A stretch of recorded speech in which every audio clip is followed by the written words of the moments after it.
What's going on, all you Facebook and YouTube live fishing freaks? Been 2 weeks since I've been live. A lot of stuff has happened since those 2 weeks. We'll talk about that in just a second. Right after this intro, we're going to get into it. We're going to start talking about some fishing. Stick around. You don't want to miss this episode of On the Line Live. Gotta get your arms way up in a cat and set the hook on smallmouth bass, and then you'll understand. Gotta get your hands on a Shimano reel and a G-Lumens round. I bet you like what you feel. Step on the deck, give it a whirl.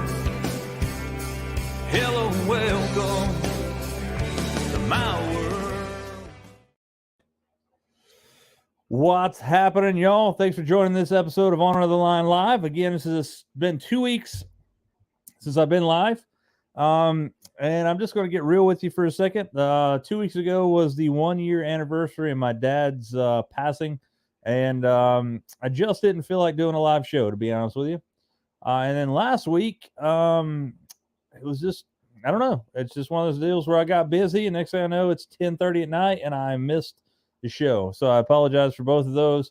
But this week, we're going to talk about the things that have happened to me in the past 2 weeks as far as fishing tournaments. We're going to talk about some baits that I want to put you guys on. You guys have been hearing me talking about this crankbait that I have lost and Dusty found and caught fish on it. And I'm finally going to put you on to that bait not because I want to, because I have to. You guys need to buy you some of these things. Just stay out of the tackle box when you're buying, because that's where I get mine at.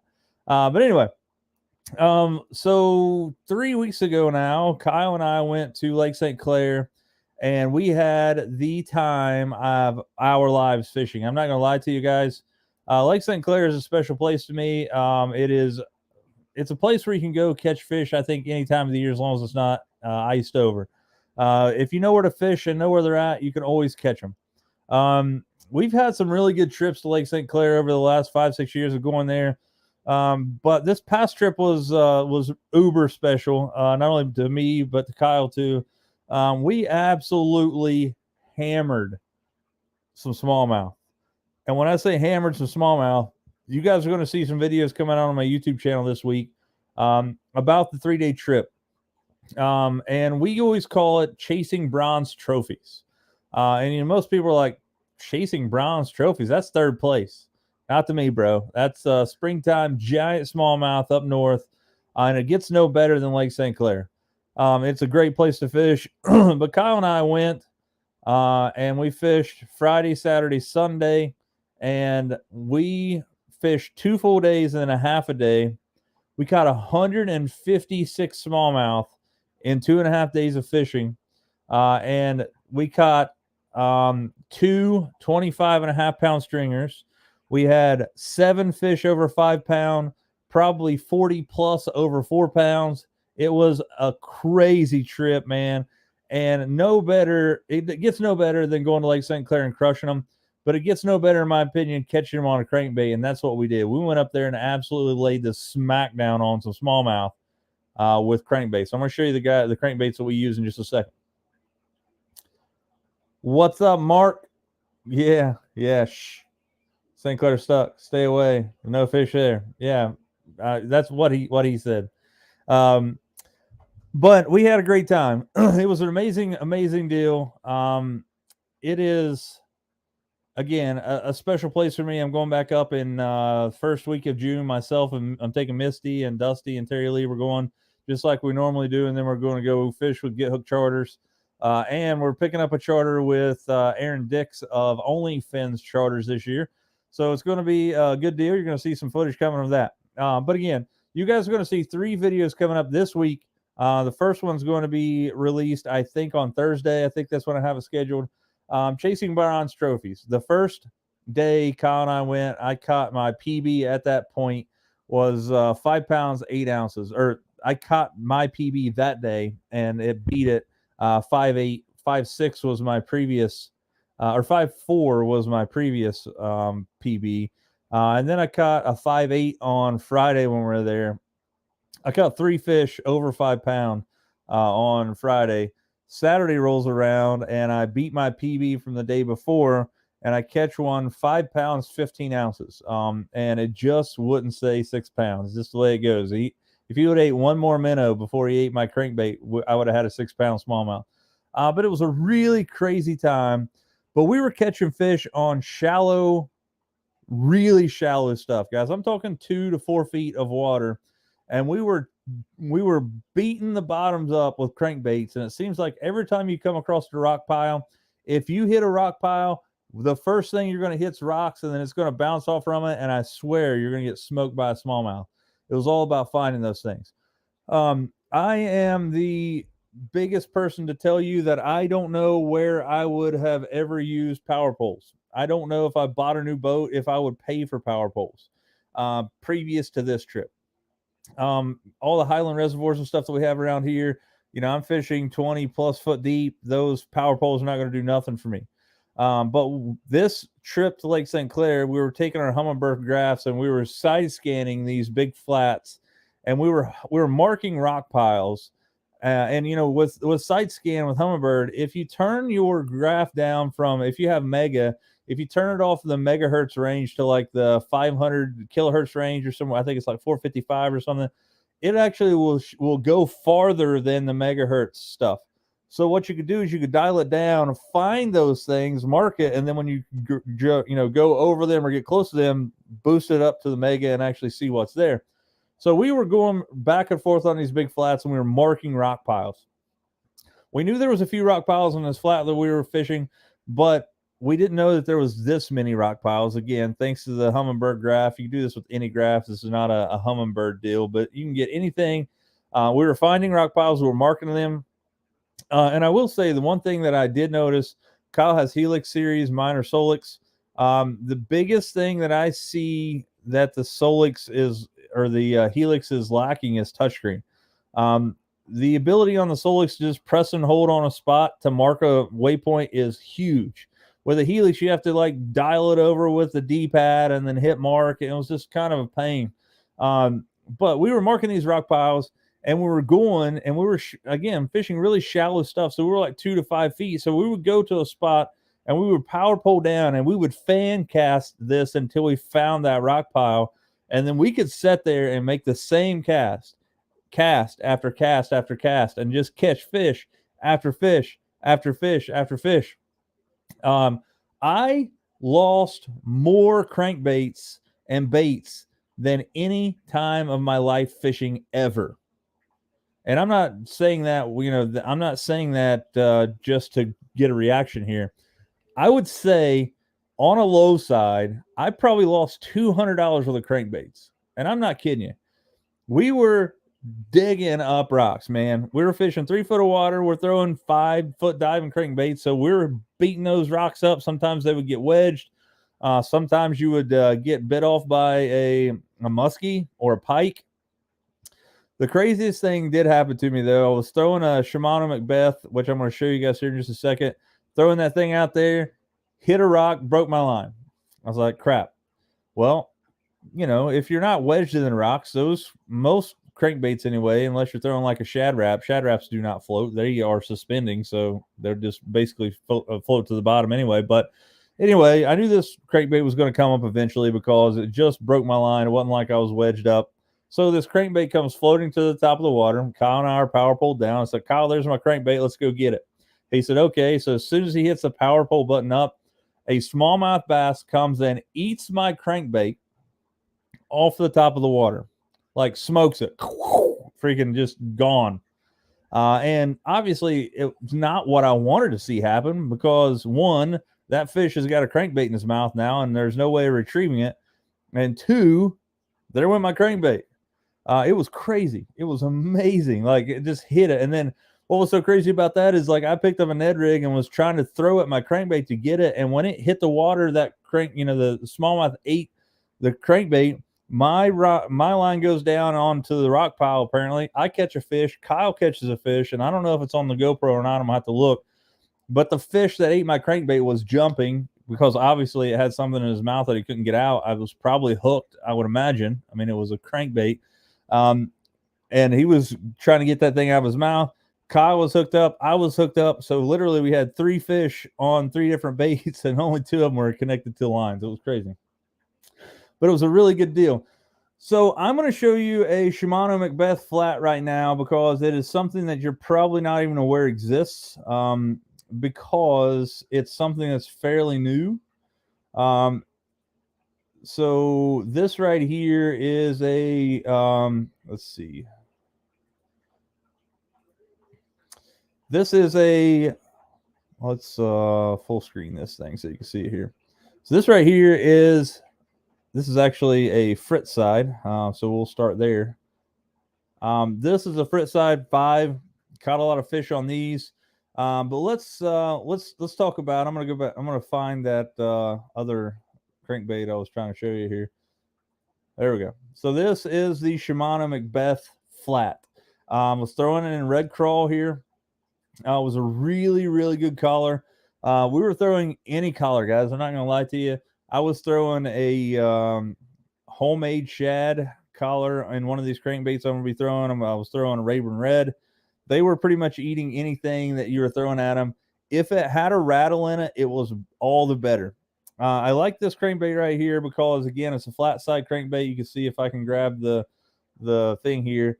So this is an MB57F. Again, this is a flat, similar to most balsa baits. I'm not sure what this thing's made out of. I would imagine, looking at the eyes here, it's got to be plastic, I would imagine. But a really good running crankbait. I really like it, especially in the spring. But the reason I was throwing the Fritz side 5 that I just showed you a second ago is I mentioned a second ago that I lost more crankbaits than anything I've ever done in my life. And that was because we were fishing rocks, and it was jagged rocks. It wasn't like big river rocks and boulders like that. It was like jagged rocks, and we would just get cut off all the time, and they would wedge up on those rocks. Normally the water is clear enough that you can see down there and, you know, potentially get your crankbait back. This time when I was there, the water was the most muddy I've ever seen Lake St. Clair. And I think that had something to do with the way we were catching fish. But hey Chuck, what's up, buddy? I'll call you tomorrow. I'm gonna talk to you about your guys' trip last weekend. Apparently you guys had a hell of a trip. Anyway, so the reason that we're throwing these baits is the fact that I broke off, or the reason we're throwing the Fritz side is because I broke off every one of the Macbeth flats that I had. I had 5 of them. Those things are like $14 a piece.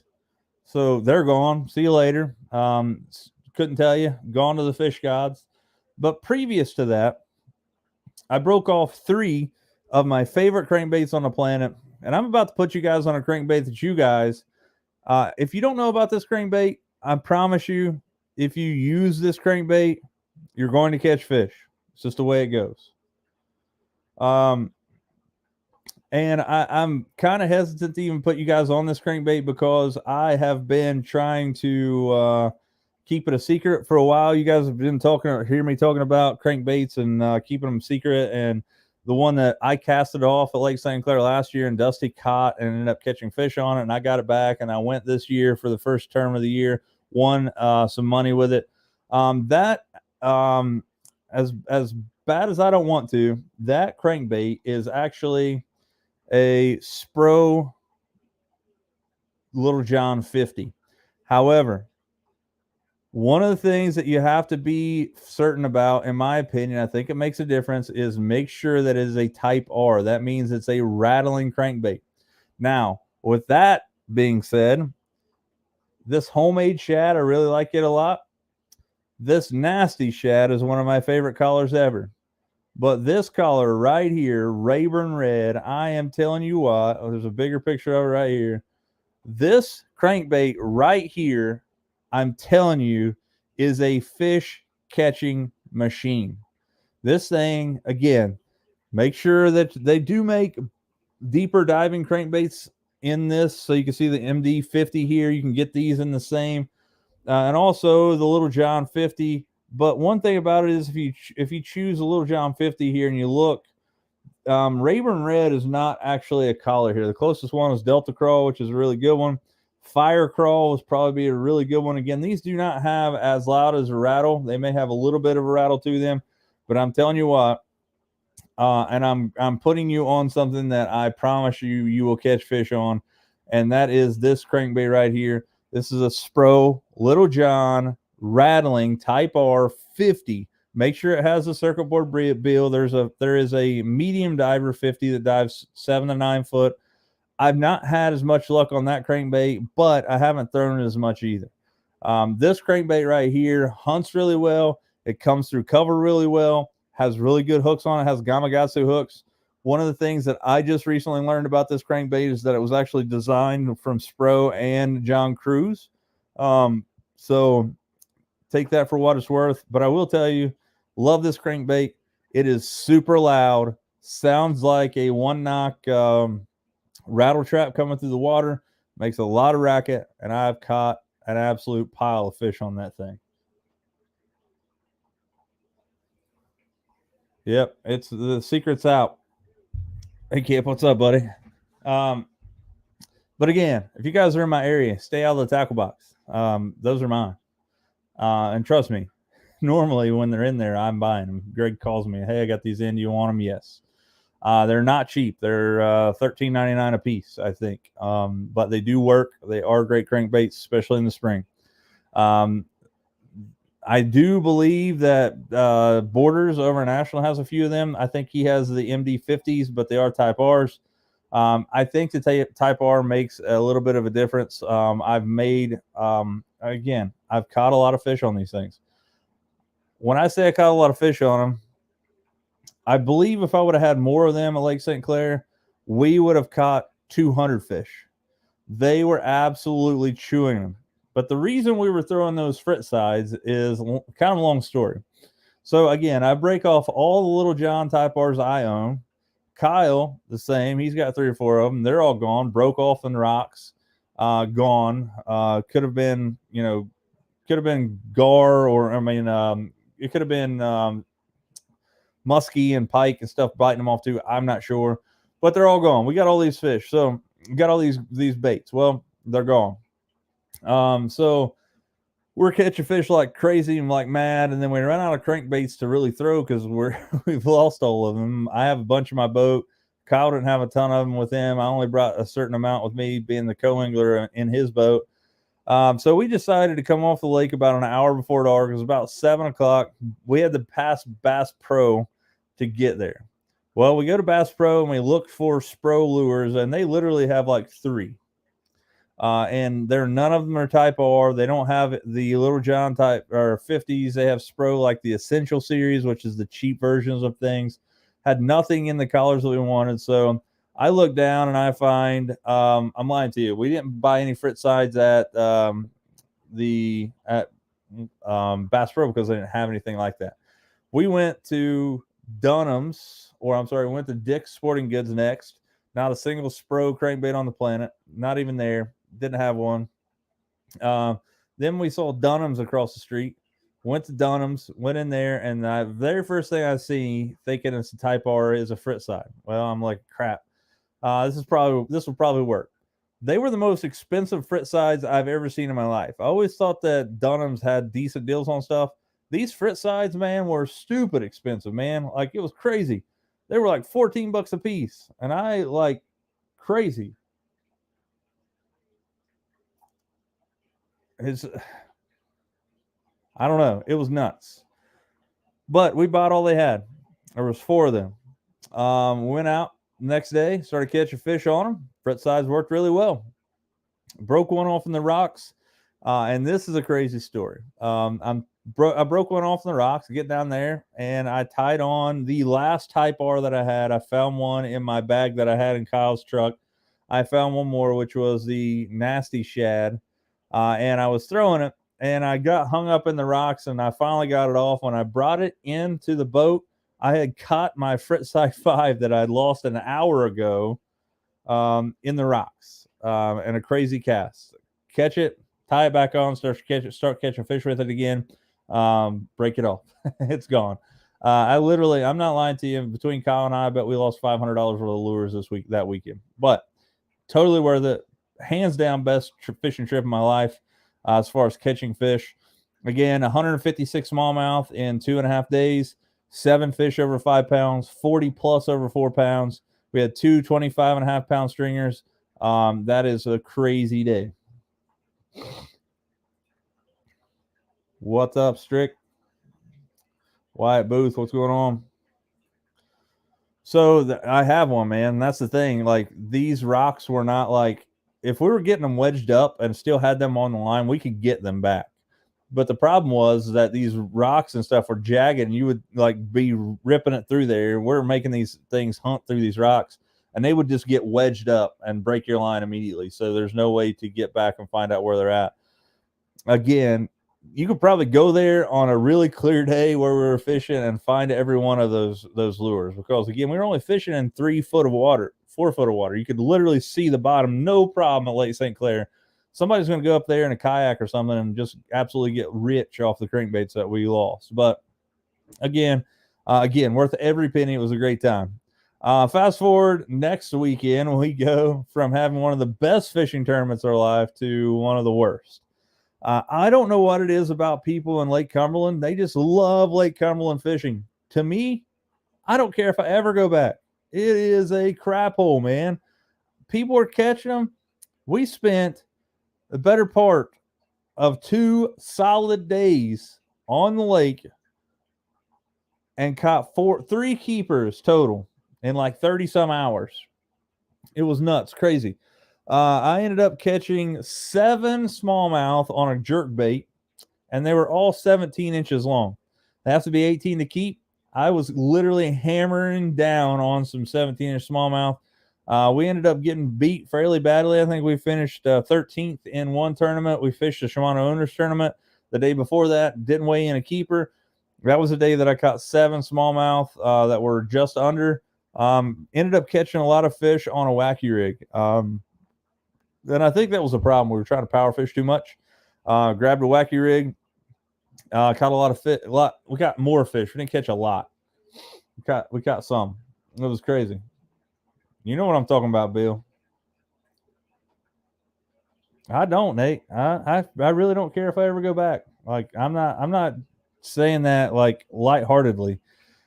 Kyle and I had such a crazy day. So first off, I've never seen so much crap in a lake. I mean, I understand it's a party lake, and it's not even really trash, man.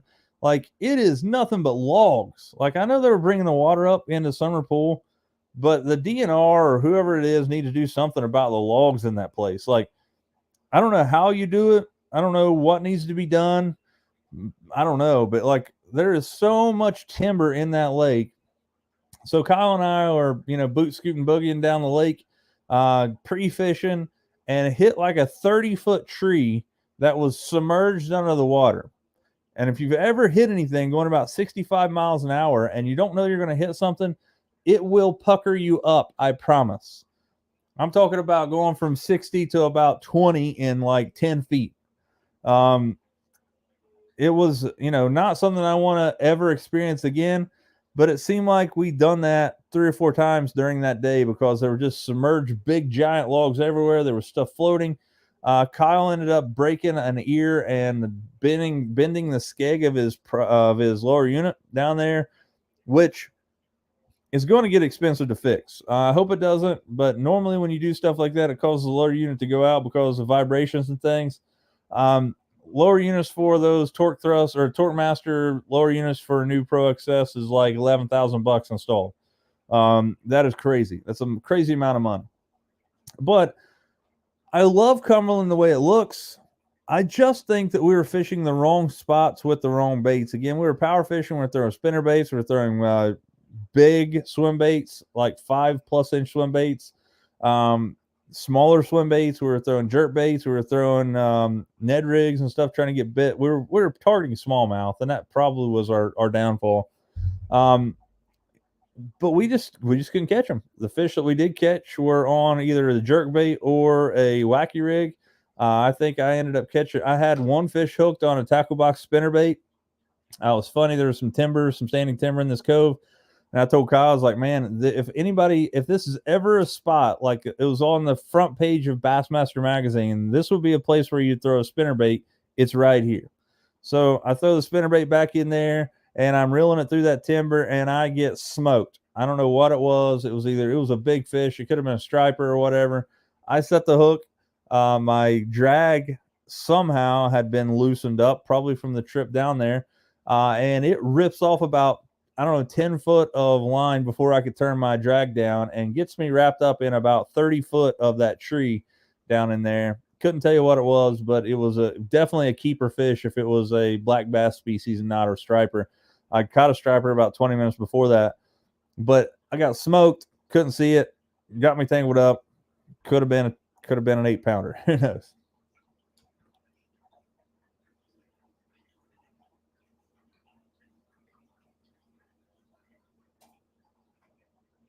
Yeah, I was talking to Ricky there. He said you guys were going back. It's like I said, the trash there really hurts that lake for me. I don't know what they could do there. It's all up on the bank, and I know like they need to do something to the dam, allow that stuff to flow through, but it just sits there, man. Like it doesn't go anywhere. Just like we'll float to the edges, and then they'll put it down to a winter pool, and then it's up on the bank, and then when it goes back up to summer pool, here comes all that trash again. It's just crazy. And I'm not talking about like sticks and twigs. I'm talking about full ass trees, like they're giant. Casting for Kids was amazing. If you guys don't know what I'm talking about, Casting for Kids, look it up on Facebook. It's a really, really, really, really cool deal. I'm super glad that I got to be a part of it this year. I've wanted to for several years, never had the opportunity to because I'm normally fishing other stuff. But this year, excuse me, cut grass today, my allergies all jacked up. But this year, King's Daughters Medical Center backed myself and JR, and we got in. Casting for Kids is a tournament affiliated with the Shriners Hospital. There's a ton of money paid back out to the entry or the top finishers of the tournament. It's a 2-day tournament, but the biggest thing and the greatest thing about this tournament is, again, being affiliated with the Shriners Hospital, is that most of the proceeds that are raised from this weekend gets donated to the Shriners Hospital local here, a couple of Shriners Hospital locally here.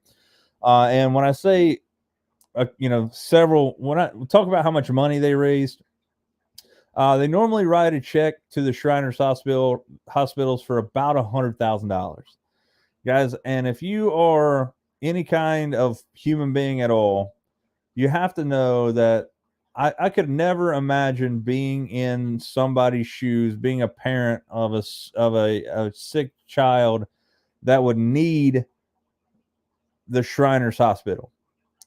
And to me, anything that I can do to make that, happen or a little easier on somebody, I'm in for. I'm sure you guys saw, and maybe you didn't. Last year, I built a guitar for the Shriners that they raffled off. Raffled the guitar raffle for about $8,000, which is dropping a bucket compared to $100,000. But anytime that I get the ability to hang out with the Shriners, because I believe they have the best interest of all those children, and it means a lot to me to be able to get into that. But Casting for Kids is a 2-day tournament where you pay entry. And you have to go to a pre-tournament meeting, which is held at Johnson Central High School in Paintsville, Kentucky. They feed you. First off, give me a second here. I have to find out what this place's name is, because if you're in the Paintsville area, you need to go check out this little mom and pop restaurant. And again, I apologize here. I'm digging through I'm trying to dig through they're going live. The cool thing about it is, guys, I didn't know how they were getting service where they are, but it looked like they had Starlink set up on a boat, which I thought was really cool. Trying to find this here if I can. Gee whiz. I post a lot, but that's good. Well, I will find it eventually, I promise. Linda's Cafe. I apologize if somebody already yeah, there it is. Linda's Cafe in Paintsville. First off, guys, I'm telling you, they had baked pork chops, mashed potatoes, um, green beans, I believe, roll, pop. Dude, I'm telling you what, it was an amazing meal. It was probably one of the best pork chops I've ever had in my life. I'm not gonna lie to you. They fixed a bunch of sausage biscuits for the anglers the next day. Excellent there too. Again, I do want you guys, if you guys are in the Paintsville area, go check out Linda's Cafe because they legit. If their food is anything like what they've fixed for the anglers for this tournament, it is legit. Misty and I already have plans to ride the Harley down there and eat this summer because it was a great deal. It was awesome. But Casting for Kids was amazing. It was a great deal. You should definitely try to get into it if you guys can. It's a fairly expensive tournament to get into, but you have to keep telling yourself that it's for a good cause, and you have the opportunity to win $14,000. It's not some run-of-the-mill tournament. There was 159 boats on Yatesville this past weekend. JR and I ended up catching right at 5 pounds, 496, I think, and we caught those two literally within the first 25, 30 minutes of the tournament. And then the bite shut off. I ended up catching 18 fish. Most of them dinks. JR caught 4. We had a great day of fishing, but we just couldn't get bit in those extra hours to try to make that happen. Some of the coolest things that I saw of Casting for Kids is the fact that, one, they run that thing like a well-oiled machine. They've been doing it. I think this is the 9th year. I was worried about the parking situation at Yatesville with 159 boats. They had that stuff running slick as a greased pig. It was actually amazing. We put our boat right in, we parked, everything was good. We did have to wait a little bit to get the boats out, but 159 boat tournament at Yatesville, especially when they're a lot of that stuff was going on. People were weighing fish and stuff. It was a good time. But the craziest thing that I saw, and again, it's for the children and all that stuff, but they raffle off the first 30 spots, takeoff spots in the morning. So normally you go in, you draw a number out of a bucket, and that's your takeoff spot. Well, the top 30, they raffle off, and it's a live raffle there at that pre-tournament meeting. The first two, spot number 1 and spot number 2, went for $11,500. That's not combined. That's each. $23,000 raised for the first 2 spots. The third spot, $10,000. The best I could figure, a lowly high school technology teacher, I probably missed some, but the best I could figure, $98,200 raised during a first through 30 takeoff spots for Casting for Kids. It was so great, man. It was cool. It's a huge deal. Bought some raffle tickets to win a Loomis. That didn't happen. Got some good food, drove down there. Casting for Kids was good. We'll be back. I saw that on your video, Nate. It's pretty cool. What about that pink Shad Rap? Come on. If I had one trip to go anywhere to fish, where would it be? If it's somewhere that I've never been, let's answer this twofold here. If it's somewhere that I have been in my life and I would go back, it's definitely Lake St. Clair, hands down, one of my favorite places to fish ever.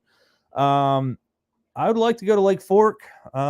These MLF guys will have me wanting to go down to Louisiana and fish Bussy Break. KVD caught 2 10-pounders in practice, and then if you guys watched MLF last year, Randy Howe caught like a 13-pounder down there. That's pretty crazy. So that would be my ideal. Mark, you might be onto something there. You can go in any pocket. Well, 2 weeks ago when we were there, you can go in any pocket and there's just big, giant piles of trash, debris. I'm saying trash. We're talking about wood and stuff. So you're probably right. Hey, Andrew, man, go over to their Facebook. I'll share it with you right here. I don't think they have a website. I could be wrong. Google it up. But this is their Facebook page. Go give it a like. And again, they did go live for most of the stuff. Congratulations to the winners. That would be Johnny Webb, Brandon Staten. They won $7,000 apiece. Marty Gibson down there finishing 10th. You can see here, we finished 54th with my massive 4 pounds and 96 there, 496. But they do open this stuff up. What happened to my, there we go. They do start posting here, and you have to pay your entry fee. It's first come, first served. I'm pretty sure of it. And you are not guaranteed a spot for takeoff. How you draw your spots is this. Again, if you have some dough and you want to go donate some, and again, let's face it, guys, let's call a spade here. It's a great opportunity if you own a business for some tax write-off here, because it is a nonprofit charity going to the Shriners Hospital. But unless you have some cash, and some of them went for a decent price, I think, like the last 2 or 3 went for $500. I figured $500, you know, especially if you have some extra cash laying around. To get that 30th spot, it would cost you $500. That's $500 plus your entry fee. Correct me if I'm wrong. I think is it $250? Is that what the entry fee is? And you would have $750 in the tournament. Again, you couldn't write off the $250 for the entry, I wouldn't imagine, but the $500 would be a taxable donation. So if you didn't want to do that, if you didn't want to spend money for 1 through 30, you then draw a number to take off. And that's based on the number that you signed up in. Again, first come, first serve. And again, I'm sure there's some other people that have like, you know, people that have fished with them for years probably have a guaranteed spot. But the quicker you pay, the quicker you get on that list and you get boat. So JR and I was like boat 151, I think, to draw a number.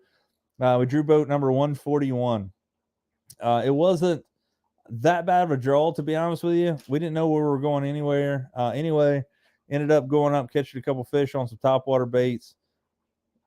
I don't know. I don't know if I would do it. If I had to choose where I would go, I don't know. Because again, if you draw that like 141, like that last flight, you're getting an extra hour and a half to fish that nobody else is. You know, it takes about I think it took us 45 minutes from the time that they started taking boats off till the time we actually took off. It was about 45 minutes. So you might as well say at least we got an hour and 15 minutes more than anybody else. And that was, it could have been big. It wasn't big for us.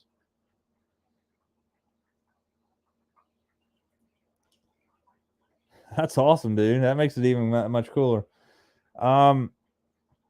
So I have several that I really like. The affiliation here with this channel is Solar Bat Sunglasses.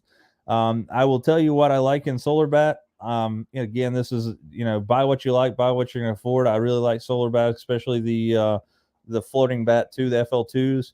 But I really like their so it depends on what time of the year you're talking about. First off, if I'm bed fishing, if I'm during this time of the year where I may potentially see a bed fish or a bedded fish, I am going to be wearing my Solar Bats that are in the what the heck do they call it? Let me check it out here.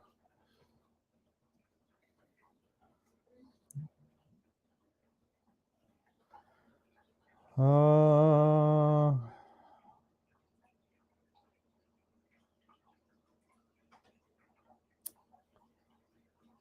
just pull up these glasses that I can find.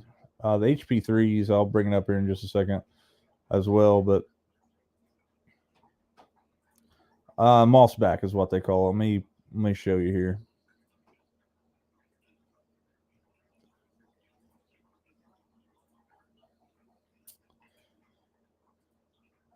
So these are the frames that I'm digging right now from Solar Bat.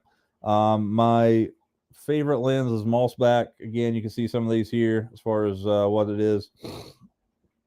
highlighting green hues and bleaching out browns. This gives me a better way to find beds. That bleaching out browns just makes it like look a little bit more dull, so you can actually see the fish on the beds. But normally, if I'm fishing a lot of stuff, if I had to choose one of these, I like gray blue mirror in again in this so in the solar bats as well. But that's going to be something. Again, these are blue green mirror. I like the light transmission of the blue green mirror. This gray ice blue mirror I really like if it's really really sunny outside, because it only has 9% light transmission. It's a lot darker. But I personally like something that highlights greens. Again, just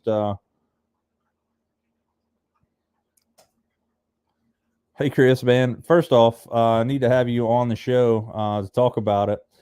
But I do want to thank you, man, for what you're doing. It's a huge deal. It's no small task what you guys are doing. I saw that you had a really large team there, and John Jones and those guys, Eddie Hazlett and stuff. I've become really good buddies with those guys over the last few years, because I don't know if you saw it or not, but last year I built the Shriners guitar. It had we called it the Freedom Fighter guitar, and that year, I think Eddie and those guys had got me a berth into your tournament, and then during that time, my dad had passed away, so I couldn't fish it.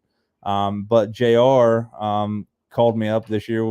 He's one of my buddies, and he said, "Hey, King's Daughters is gonna back us for this tournament. Are you interested?" And I will be the first to tell you, I didn't know anything about it other than the fact that you guys had a lot of stuff going on that was really cool. But being there really opened my eyes that you guys, it's not, it's a bunch of like-minded people, a bunch of anglers, men and women. There was even some younger people there fishing with people. There was people fishing solo. I've been to a lot of big tournaments in my life, but I've never been to a tournament like that where everybody was having so much fun.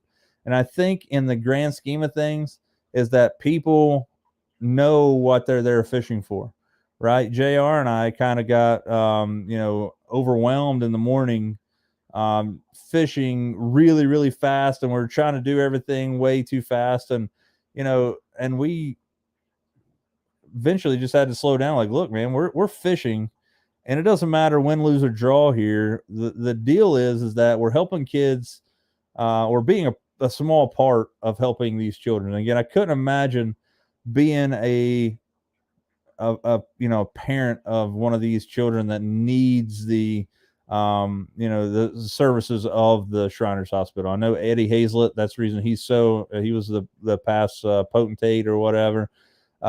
That's why he's so passionate about it, is because his son actually was a Shriners kid. And so I can imagine that would be super overwhelming.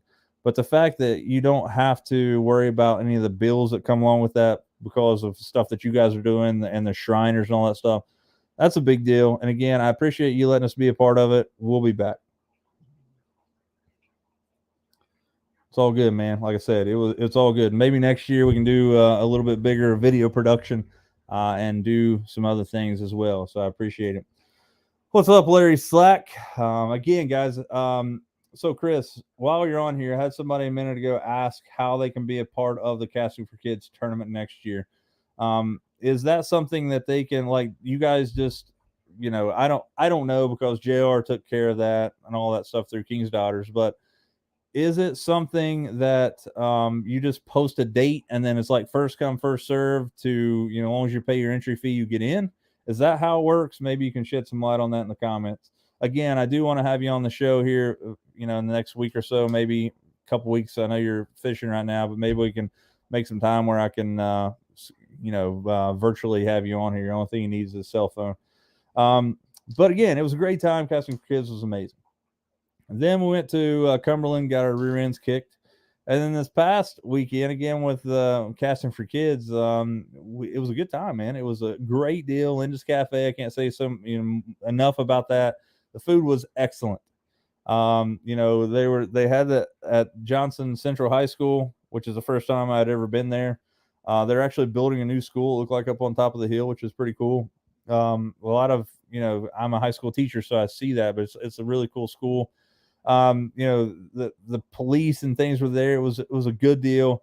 Everything was good. I didn't catch the little girl's name or the young lady's name who sung the national anthem, but she rocked it. It's on my video. If you guys are subscribed to my YouTube channel, you go check it out. She rocked it, man. It was awesome. It was a really good deal. But it was really cool to watch people come together for a great cause. And again, the ability to have a small part in something that was that big, really opened my eyes to what there is out there, especially with anglers in our area. I've often said that we live in the armpit of America for bass fishing, and the ability for somebody to just so many people around here like to fish, and every place we have sucks around here. But speaking of which, Chris is actually is trying to do some cool stuff with Paintsville, trying to get F1s introduced there.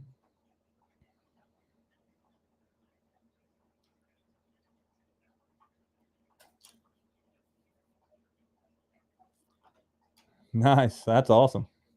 I saw you posted that the other day, but I heard about her being the founder of it, and I didn't get it. Let's see if I can. I don't know how long ago it's been, or if I can find it here, but see if I can find a picture or two of the Freedom Fighter guitar. And I post a lot of fishing pictures, so it may take me a minute to find it here.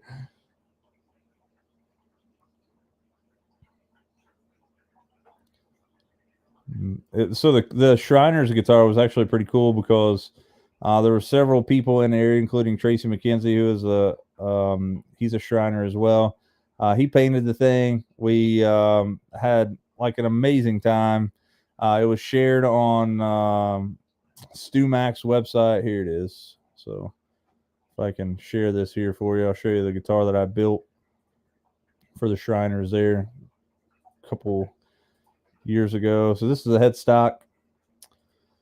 And then again, Dawson Bryant. Let's see if I can make sure I can.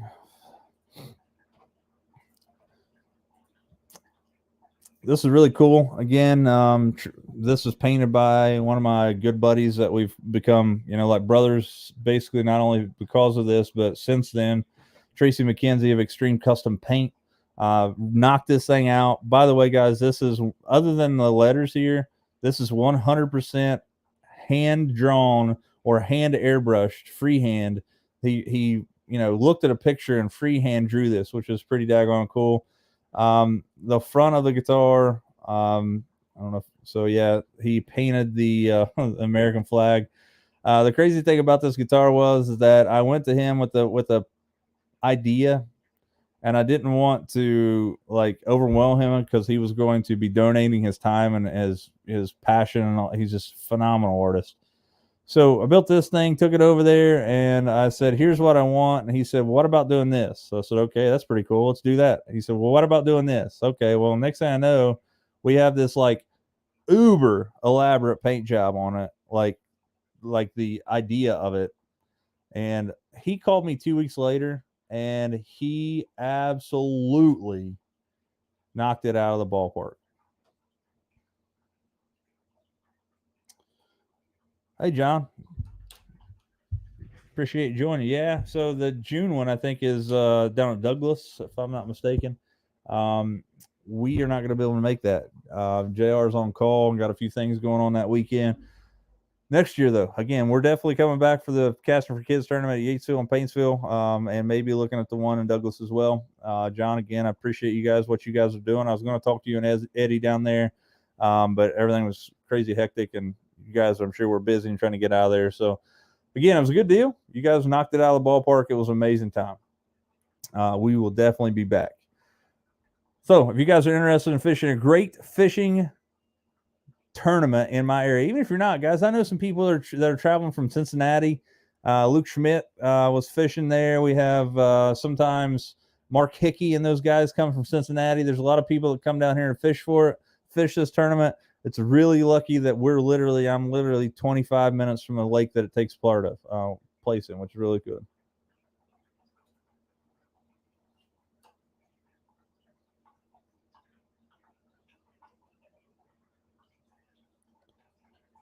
There we go, guys. full.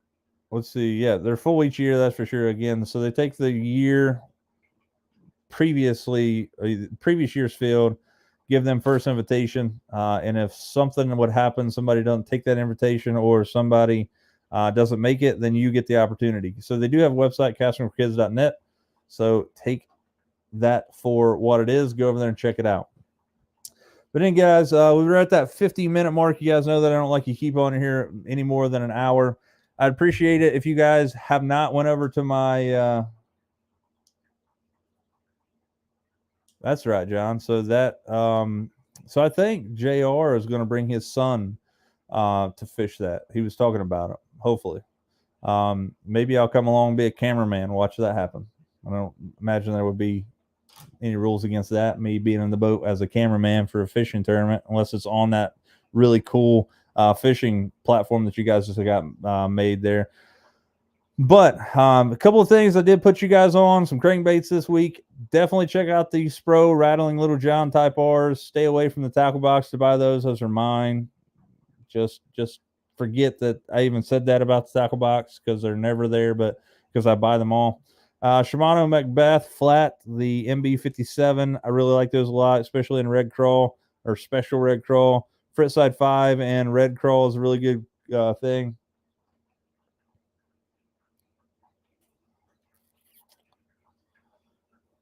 Maybe I can find somebody. Let's see here.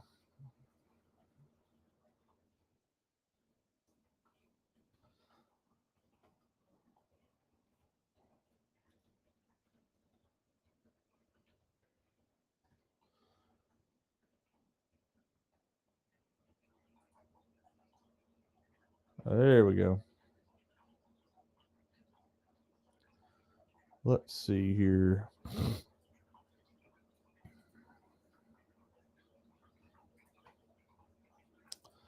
Here is the website, castingforkids.net.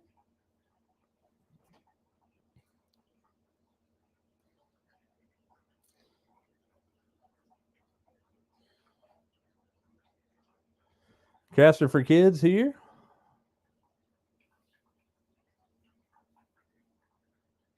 Again, all the information you could possibly want to know here is definitely here. Definitely take a look at it. Registration, again, event 3. This is the one they're talking about right now. Kids Free Fishing Weekend at Paintsville Lake. Be really cool. Check that out. The kids tournament.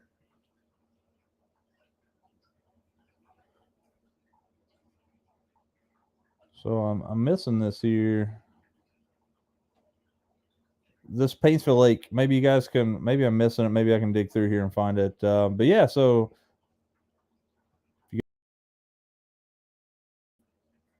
kids fishing derby. There it is.